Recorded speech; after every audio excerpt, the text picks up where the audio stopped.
A woman from Arizona took her husband's life after only being married for 3 months. She told law enforcement her husband was possessed by a demon. This woman told law enforcement her husband was possessed by a demon because he would yell and scream at her on a daily basis and make weird faces at her, and he was very rude. This woman also was pregnant with her husband's baby. She also aborted her baby because when she came to the conclusion that her husband was possessed, she thought the baby was possessed that she was pregnant with also. She thought the baby was possessed because the baby would kick her stomach all night, non-stop, and she couldn't sleep. So this woman did the unthinkable to her husband to take his life. Let me explain. Just 1 month after this couple got married, the husband became verbally abusive. They couldn't stand each other. They couldn't agree on nothing. It was almost like they was two different people living together. And mind you, they was together for 2 years before they got married. So when this woman realized she was having very bad problems in her marriage, she didn't want to talk to her family or a pastor or anyone because she was very embarrassed because everyone was just at her wedding months ago and they seemed so happy together. So she didn't want to put herself through the embarrassment.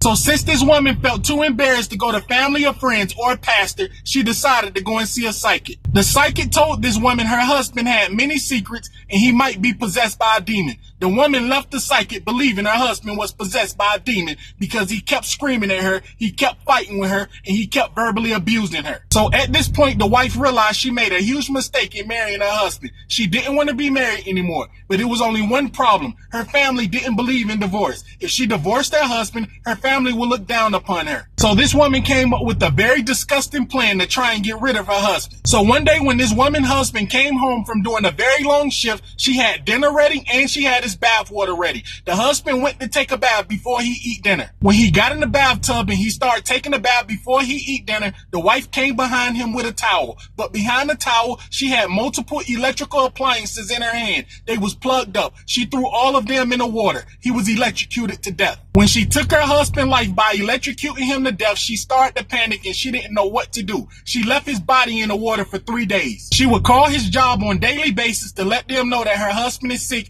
and he can't make it to work. She was trying to figure out what to do with his body, but she couldn't lift his body or anything because her husband weighed almost 300 pounds. So after 3 days of her husband being in the bathtub in the water, the smell became unbearable. She didn't know what to do. She started to panic. So she did the unthinkable. She decided to call law enforcement and confess to everything she did. She was scared and she didn't know what else to do. She regretted her decision. When law enforcement questioned her, she told law enforcement her husband was possessed by a demon because he was verbally abusive all the time and she was afraid for her life, so she didn't know what else to do. So when she went to jail after she confessed to law enforcement that she took her husband's life because she thought he was possessed by a demon, she told her family everything that happened. She told her family she was afraid for her life because he would verbally abuse her on a daily basis. The family ended up getting her a very good lawyer, but she still got life in prison.